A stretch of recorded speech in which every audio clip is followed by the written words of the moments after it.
فقال النبي صلى الله عليه وسلم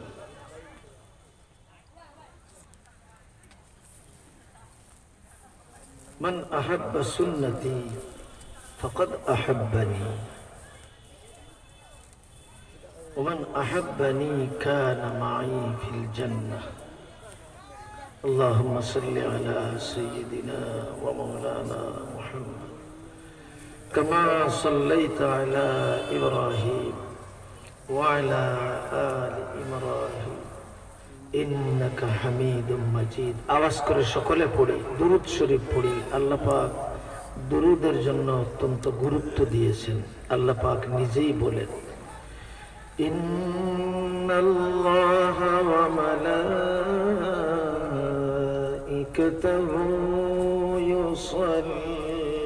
ইউসাল্লুনা আলান নবী يا أيها الذين آمنوا صلوا عليه وسلموا تسليما اللهم صل على سيدنا ومولانا محمد كما صليت على إبراهيم وعلى آل إبراهيم إنك حميد مجيد اللهم بارك على محمد وعلى آل محمد كما باركت على إبراهيم وعلى آل إبراهيم إنك حميد مجيد একটু জিকির করি লা ইলাহা ইল্লাল্লাহ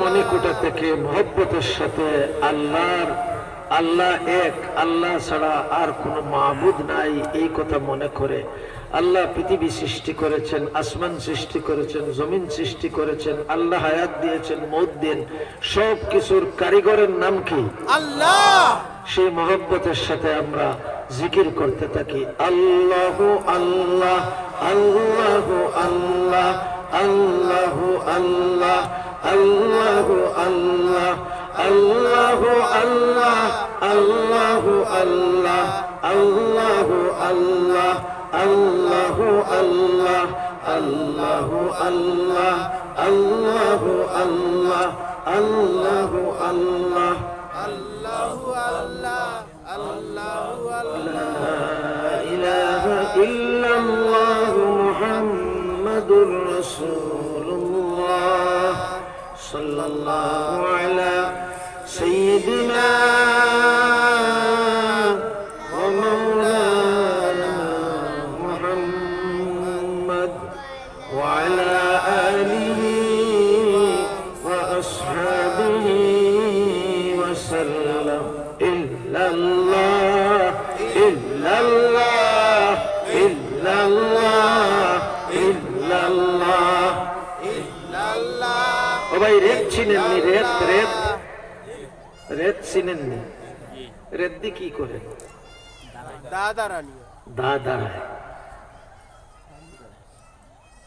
আড়িও দাঁড়ায় জঙ্গারও উঠায় কথা বলেন না আল্লাহর জিকির দিয়ে ঈমান তাজা হয় গুনাহ নষ্ট হয় সুবহানাল্লাহ সুবহানাল্লাহ এজন্য আল্লাহ বলছেন يا أيها الذين آمنوا اذكروا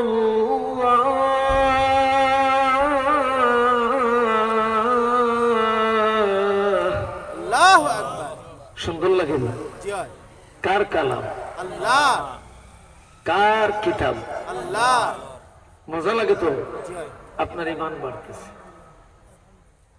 আমার কথা না إنما المؤمنون الذين إذا ذكر الله وجلت قلوبهم وإذا تليت عليهم آياته زادتهم زادتهم ঈমানা। জিকির করলে কি হয়? ঈমান বাড়ে। জিকিরের আরেক নাম কোরআনে কারীম, জোরে বলুন সুবহানাল্লাহ। জিকিরের আরেক নাম তেলাওয়াত করা, জোরে বলুন সুবহানাল্লাহ।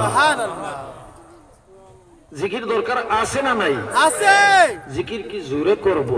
না, জোরেও করব, আস্তেও করব।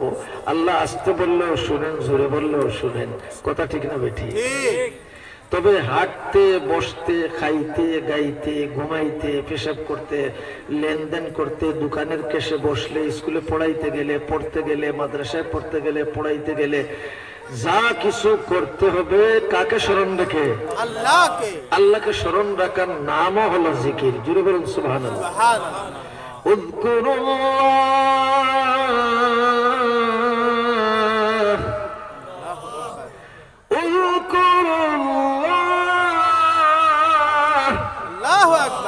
আরো মজা বেশি লাগে। আল্লাহ বলেন, যত সুন্দর করে আমার কোরআন তেলাওয়াত করবা, মানুষকে তোমার দিকে নয় কোরআনের দিকে ধাবিত করার জন্য আমি আল্লাহ তোমার ঈমানকে বাড়াইয়া দেব। সুবহানাল্লাহ।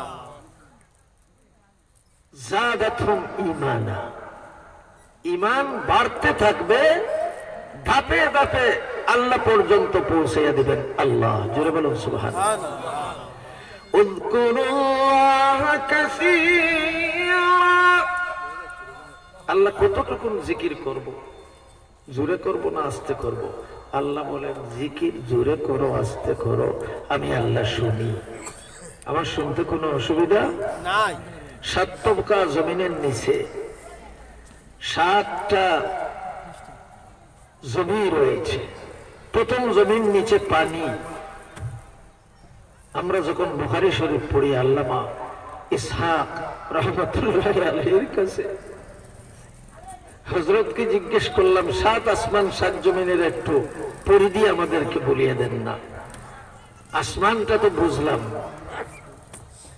7 তবকা জমি, ওই জমিটাও পানির উপরে ভাসমান। জোরে বলুন সুবহানাল্লাহ। সুবহানাল্লাহ।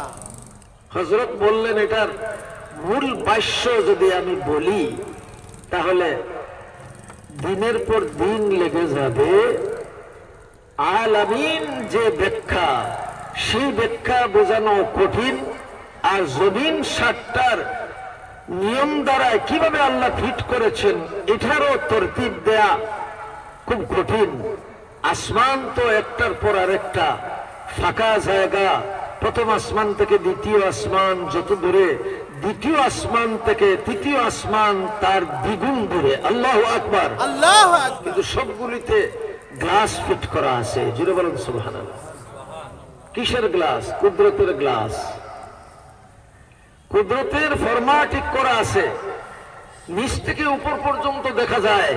চায়নায় বাহির করছে কি করছে না? বলেন না, বাহির করছে। ঘরের ছাদ দিবেন আপনি গ্লাস দিয়ে, যাইবেন হাঁটিয়া, কিন্তু আপনি যখন গ্লাসের উপর দিয়ে হাঁটবেন, যখন ব্রিজ করছে গ্লাস দিয়ে, গাড়িও যায়, সবকিছু যায়। লোকেরা ভয় পায় যে আমরা নদীতে পড়ে যাচ্ছি, আমরা ঘরের মাঝখানে পড়ে যাচ্ছি। কিন্তু এটা যদি মানুষ করতে পারে তাহলে আল্লাহর জ্ঞান বেশি না মানুষের জ্ঞান বেশি? আল্লাহ পারে না মনে হয়? আল্লাহ পারে। আসুন, আল্লাহ পাক বলছেন আপনাকে আমাকে জিকির করার জন্য, বেশি করে জিকির করার জন্য। হুজুর লাভ কি? আরেক জায়গায় আল্লাহ বলেন, ফাযকুরুনি আযকুরকুম ওয়াশকুরু লি ওয়ালা তাকফুরুন। আল্লাহু আকবার। ইয়া আইয়ুহাল্লাযীনা আমানু ইসতাঈনু বিস-সাবরি ওয়াস-সালাহ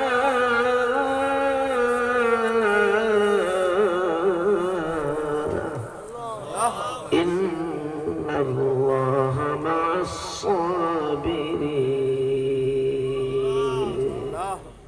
আল্লাহ এখানে কি বলছেন? আল্লাহ বলেন, আমার বান্দা বান্দীগণ, তোমরা আমাকে স্মরণ করো, তোমরা আমাকে স্মরণ করলেও আমি স্মরণ করব, না করলেও তোমাদেরকে স্মরণ করব। আল্লাহ কত বড় রহমান, জোরে বলুন সুবহানাল্লাহ। সুবহানাল্লাহ। আমরা হয়তো নামাজ আদায় করি, রোজাও রাখি, হজও করি, যাকাতও দেই, কুরআনও তেলাওয়াত করি, ওয়াজও করি। আল্লাহ হয়তো আপনাকে আমাকে মহব্বত করছেন। তো মিস্টার আপনার ডি বাইডেনকে কেন মহব্বত করছেন? চায়নার সরকার কেন মহব্বত করছেন? আমেরিকার সরকারকে কেন মহব্বত করছেন? ভারতের সরকারকে কেন মহব্বত করছেন? এটা আমার আল্লাহর দায়িত্ব পালন করছেন। তিনি যতক্ষণ পর্যন্ত মখলুকাত দুনিয়ার ভিতরে থাকবে ততক্ষণ পর্যন্ত তার রুবুবিয়ত, তার রহমানিয়ত জারি থাকবে। কথা ঠিক না বেঠে? আমরা নামাজে দাঁড়াইয়া কি বলি? বিসমিল্লাহির রহমানির রহিম, আলহামদুলিল্লাহি রাব্বিল আলামিন, আর রহমানির রহিম। আল্লাহু আকবার। এখানে আমি কোরআনের একটা ভিন্নতা বুঝাবার জন্য আরো কিছু কথা বলতে হয়। আমরা পড়েছি আলহামদুলিল্লাহি রাব্বিল আলামিন, জোরে বলুন সুবহানাল্লাহ। আল্লাহ এবার আরেক ধরনের পড়া পড়ছেন, সুবহানাল্লাহ। সুবহানাল্লাহ জোরে বলবেন না? আরো জোরে বলবেন না? আরো জোরে বলবেন না? কয়বার বলছেন? একবার সুবহানাল্লাহ, সুবহানাল্লাহি ওয়া বিহামদিহি সুবহানাল্লাহিল আযীম বলবেন তো আল্লাহ পাক 10 নেকি দিবে। সুবহানাল্লাহ। 100 বার পড়বেন 1000 নেকি দিবে। সুবহানাল্লাহ। আচ্ছা, এই সুবহানাল্লাহি ওয়া বিহামদিহি সুবহানাল্লাহিল আযীম পড়তে মনে হয় 1 ঘন্টা লাগে। জি না। এটা জবানের মধ্যে হালকা কিনা? জি। ওজনের মধ্যে ভারী কিনা? كلمتان حبيبتان إلى الرحمن خفيفتان على اللسان ثقيلتان في الميزان أمشت سبحان الله وبحمده سبحان الله العظيم। আমরা বর্তমানে স্লোগান শুনতে কম শুনতেছি না। অমুক ভাইয়ের চরিত্র ফুলের মতো পবিত্র, কথা বলেন না? এই গান কারা গাইতেছে? যারা চেয়ার জুড়ে বসার চেষ্টায় লিপ্ত। কথা ঠিক না বেটি? আমার আল্লাহ বলেন চেয়ার জোড়া লাগবে না, আমলে সালেহ করো, চেয়ার তোমাদের পায়ের নিচে এনে দেব। সুবহানাল্লাহ। চেয়ার এনে দিছেননি আল্লাহ, এমন কোন জায়গার নাম নিতে পারবেননি? বলেন না, পারবেননি? পারছেন না, আমি বলে দিচ্ছি। আমলে সালেহ শুধুমাত্র জিকিরের হালকায় বসে জিকির করা নয়, জিকিরের হালকা ঈমান তাজা করার সঙ্গে সঙ্গে দুনিয়ার দিকে লক্ষ্য রাখতে হবে। কোন জায়গার মানুষরা মজলুম, কোন জায়গার মসজিদ মজলুম, কোন জায়গার মাদ্রাসা মজলুম, সেই মজলুমিয়ত থেকে বাঁচানোর জন্য আল্লাহ যে ঈমান আপনাকে আমাকে বানাইয়া দিয়েছেন, সেই ঈমানের দীপ্ত আগুন নিয়ে আপনি যখন অগ্রসর হবেন, আমার আল্লাহ বলেন ওয়াদাল্লাহুল্লাযীনা আমানু وعملوا الصالحات ليستخلفنهم في الأرض كما استخلف الذين من قبلهم إلى آخر الآية। জোরে বলুন সুবহানাল্লাহ। এক মুফাসসির, খুব মুঠা এক মুফাসসির, নাম বলবো না, একদিন তাফসীর করতেন, আমি শুনলাম। উনি বলতেছেন আমলে সালেহের অর্থ হলো, এই আয়াতে আমলে সালেহের কথা আসছে, এই জন্য বলছি। আমলে সালেহ হলো নামাজ, আমলে সালেহ হলো রোজা, আমলে সালেহ হলো যাকাত, আমলে সালেহ হলো কোরআন তেলাওয়াত, আমলে সালেহ হলো এই কাজগুলো করা। কিন্তু আসল কথা বলেন নাই। বলতাম না আমি বলতাম না। আমি একদিন দাওয়াত পাইলাম উনার এলাকায়, গেলাম ওই জায়গায়। উনার বয়ান মাগরিবের এশার পরে, আর আমার বয়ান মাগরিবের পরে। চিন্তা করলাম তাহলে তো উনি আগে চলে যাবে, তাহলে আমি আজকেও কথাটা শুনাইতে পারবো না, আর সরাসরি ওনাকে কষ্টও দিতে চাই না। উনি এবার ফয়সালায় পড়ে গেছেন। এলাকাবাসী বসে বলল যে কারি আব্দুল মতিন সাহেব উনি আমাদের মেহমান হয়ে আসবেন অনেক দূর থেকে, আর যত বড় মুফাসসির হোক সে তো আমাদের এলাকার সন্তান, সে করবে এশার পরে, আর মাগরিবের পর থেকে যত ইচ্ছা হয় কারি আব্দুল মতিন সাহেব করবেন। সুবহানাল্লাহ। আল্লাহু আকবার। যাক, এমনি হয়েছে, আমার পুরা খেয়াল নেই, তবে মাইকটা আমি হাতে নিয়ে আমি এই আয়াতটি তিলাওয়াত করলাম, সুবহানাল্লাহ।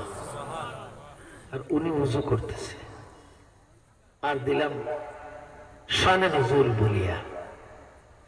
আমি বললাম এই আয়াত মক্কা শরীফে নাজিল করা হয় নাই, নামাজের অবস্থায় নাজিল করা হয় নাই, হজের অবস্থায় নাজিল করা হয় নাই। এই আমলে সালেহের আয়াতটা নাজিল করা হয়েছে যখন তরবারি হাতে ধরিয়া আল্লাহর নবীর সাহাবায়ে কেরাম দুশমনের মোকাবেলায় রত ছিলেন, এমত অবস্থায় এই আয়াত নাজিল হইছে। আল্লাহ আল্লাহ আল্লাহ আল্লাহ আল্লাহ আল্লাহ আল্লাহ আল্লাহ আল্লাহ আল্লাহ। ভাই কোরআন শরীফ কত পারা? 30 পারা। আমরা 30 পারা মানি তো? দেখি হাত উঠাইয়া মানি তো? হাত নামান।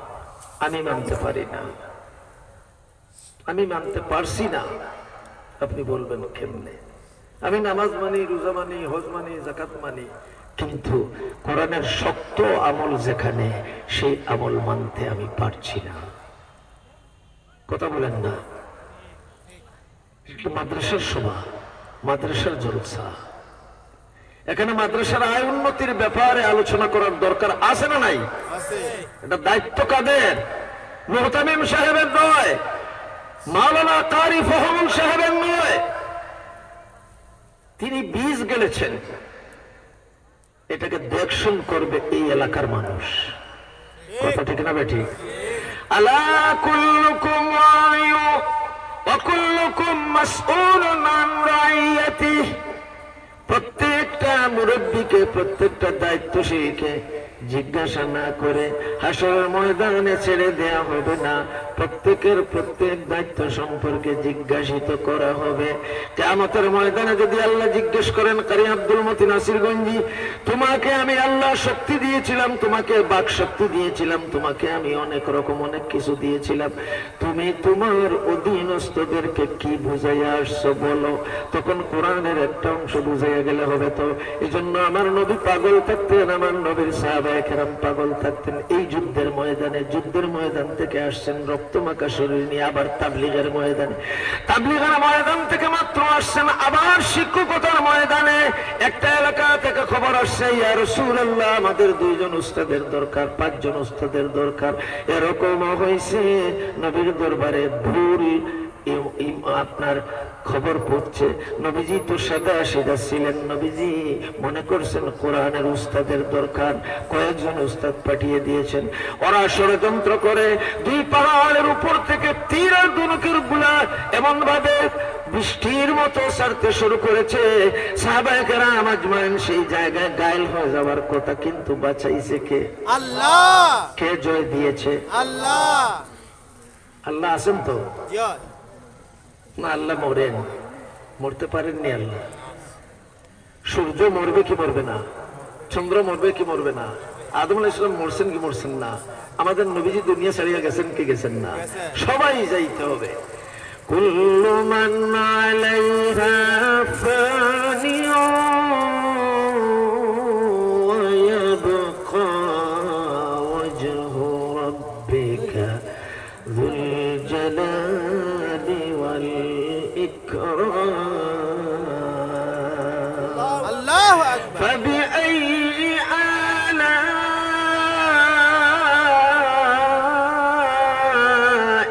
ربكما تكذبان।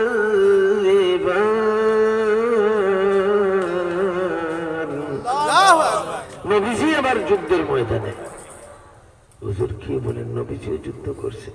নবীজি একটা নয়, নবীজির জীবনে 85টা যুদ্ধ মাঠ তৈরি করে, তৈরি নিজে করছেন না, তৈরি করতে আমার নবীকে বাধ্য করা হয়েছে। আমরা কোন প্ল্যাটফর্ম তৈরি করব না। যারা আমাদের মাদ্রাসা ধ্বংস করতে চাইবে, যারা মসজিদ ধ্বংস করতে চাইবে, যারা কোরআন ধ্বংস করতে চাইবে, যারা আলেমদেরকে বিচ্ছিন্ন করতে চাইবে জনসাধারণ থেকে, আমরা তাদের বিরুদ্ধে সেই স্লোগান উঠাইতে পারি। কথা ঠিক না বেঠিক? মূল হাতিয়ার আলেম ওলামাদেরকে বানাবে, আর ওদেরকে রং দিবে দুনিয়ার গুন্ডা ফান্ডার রঙে রঙিন করে, ভুল তথ্য দিয়ে ওদেরকে ফাঁসাইয়ে দিলেই কামিয়াব হয়ে যাবে না। ওই আল্লাহ বেঁচে আছেন, চিরদিন ছিলেন, থাকবেন, আছেন। কথা ঠিক না ঠিক? আমার দুস্থ বন্ধুগণ, আল্লাহর 30 পারা কোরআনের উপর যারা আমল করে, আল্লাহ পাক তাদেরকে আরামের বিছানা করে দেন 8টি জান্নাতে। যাক, যখন এই আয়াতের শানে নুজুল বললাম, এবার উনি দেখে আমার দিকে তাকায়। গড়ে গেলাম, যাওয়ার পরে আর কোনো কথা নাই, আঞ্জা করে ধরছে, আমাকে শক্ত করে ধরছে, আর একটা মায়া দিছে। সত্য কথা বলা দরকার আছে না নাই? আছে। নবীজি সত্য বলছেন না মিথ্যা বলছেন? বলেন, আনান নবিয়্যু লা কাযিব, আনা ইবনু আব্দুল মুত্তালিব। আল্লাহু আকবার। আমি মুহাম্মদুর রাসূলুল্লাহ। তোমাদের সঙ্গে যুদ্ধের জন্য আসি নাই, আসছি তোমাদেরকে কালেমার দাওয়াত দেওয়ার জন্য। তোমরা কালেমা পাঠ করো, এক আল্লাহকে বিশ্বাস করো, হাত থেকে তরবারি ফালাও। আল্লাহু আকবার। আল্লাহু আকবার। বদরের যুদ্ধে সাহাবায়ে কেরাম মাত্র 313 জন। কয়জন? 313 জন। আর নবীজি স্বয়ং কমান্ডার। আল্লাহু আকবার। কমান্ডার কে? নবীজি। এবার যুদ্ধের ময়দানে যুদ্ধ শুরু হয় নাই, দেখেন তো। আল্লাহ বলেন, যালিকাল কিতাবু লা রাইবা ফীহি হুদাল লিল মুত্তাকিন আল্লাযীনা ইউমিনুনা বিল গায়বি ওয়া ইউকিমুনাস সালাহ।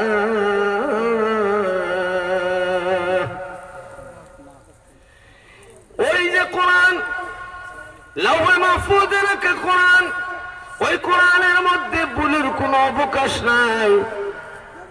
1500 বছর আগে কোরআন নাজিল হয়েছে। কত বেইনিস লোক এই দুনিয়া আসে, কত ঝামেলার লোক এই দুনিয়া আসছে। খোদার কসম, তাওরাত, আসল তাওরাত থাকতে দেয় নাই তারা, আসল জবুর থাকতে দেয় নাই তারা, আসল ইনজিল থাকতে দেয় নাই তারা। ওই কোরআনের উপর যারা হাত দিয়েছে, তাদের জীবন আল্লাহ পাক পাল্টাইয়া দিয়েছেন, তাদেরকে বিড়াল আর কুকুরে রূপান্তরিত করে দুনিয়ার থেকে বিদায় করে দিয়েছেন। কথা ঠিক না ঠিক?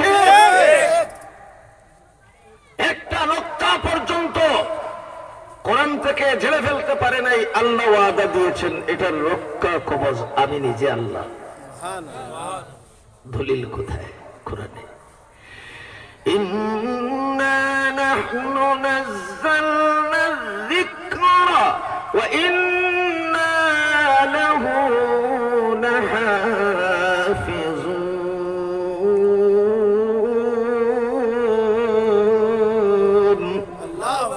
কোরআনের রক্ষা কবচ কে? কে রক্ষা করবেন? মাদ্রাসা কে রক্ষা করবেন? ইসলাম নামের শরীয়তকে কে রক্ষা করবেন? এখন আল্লাহকে আমাদের পাওয়া দরকার আছে না নাই? এই জন্য মারিফাতুল লাইনে কাজ করতে হবে, শরীয়তুল লাইনে কাজ করতে হবে। আল্লাহ পর্যন্ত কিভাবে পৌঁছা যায় এর ব্যবস্থা যা কিছু আছে সবকিছু নিয়েই আপনাকে আমাকে চলতে হবে। কিন্তু এটা তো মারিফত দেখায়, শরীয়ত পালন করে না। বলে আমি মারিফত জানি আর তুমি শরীয়ত নিয়ে চলো। তুমি এখানে দরগার মসজিদে নামাজ পড়তেছো, তুমি সেই শাহপুরানের মসজিদে নামাজ পড়তেছো, তোমার ভাগ্য আর কত দূরে যাবে। আমার মতো মানুষ মক্কা শরীফে গিয়ে নামাজ আদায় করি। সে তাকে একজনে দাওয়াত করছে, দাওয়াত করে মাছ ভাজি করে ভাতের নিচে দিছে, দিয়ে বলল সাহেব খাওয়া শুরু করেন না। বলে আরে আমার সাথে ফাইজলামি করো নাকি, ভাত দিলা সালাম দিলা না। বলে যে পিসাব মক্কায় গিয়ে নামাজ পড়ে এই ক্ষমতা আছে তার, অথচ সে বাংলাদেশে বসা, নামাজ পড়ার ক্ষমতা তার মক্কা শরীফে মদিনা শরীফে বাইতুল মাকদিসে, সেই ব্যক্তি যদি ভাতের নিচে মাছ ভাজি আছে থাকতে পারে না, তাহলে জরবুল্লাহ ছাড়া তার আর কোনো গত্যন্তর নাই। কথাটা কিনা বেঠে? এমন পিসাবরাও তো আছে না নি, আর বরুণা পিসাবের মতো পিসাব তো আছে না নি, আসেনি। বরুণার পিসাব বলতে পারেনি যে মক্কায় গিয়ে নামাজ পড়ে আসছি, বলতে পারে আমি গত মাসে হজে গেছিলাম, উমরায় গেছিলাম, গিয়ে নামাজ আদায় করে আসছি। কথা ঠিক না বেঠি? কিন্তু ডাহা মিথ্যা বাংলাদেশে বসে বলতে পারে না, এইগুলি প্রথম, এইগুলি জিন্দিক। কথা ঠিক না বেঠি? মানুষকে লুটে পুটে খাচ্ছে। আমার দুস্থ বন্ধুগণ, 1 মিনিট জিকির করেন।